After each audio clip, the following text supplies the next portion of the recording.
I got back, I probably wasn't in the best mental state. Definitely not in the best mental state.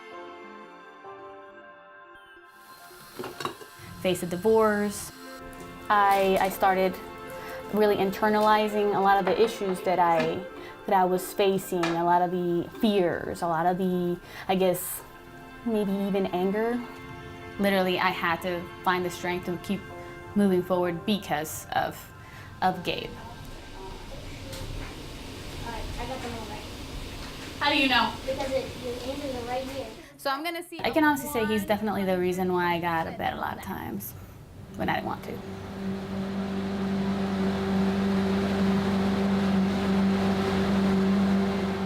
I started slowly but surely volunteering to different places, and then when I started seeing what a positive impact that had on other people, I started involving my son. Hello, hello.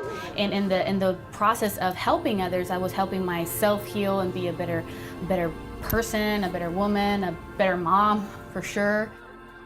Having a support system, creating a support system, being able to find people that, you know, genuinely care about you and you support each other and you help support others. That's kind of what we're here for, right? We're here to be together.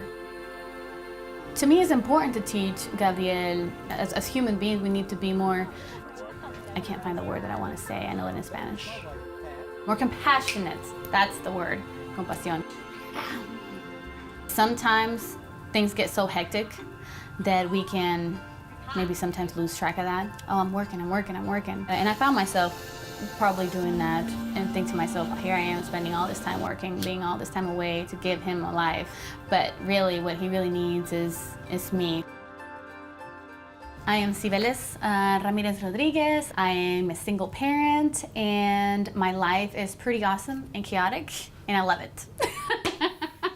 That's good. Is that good? Because that's the truth.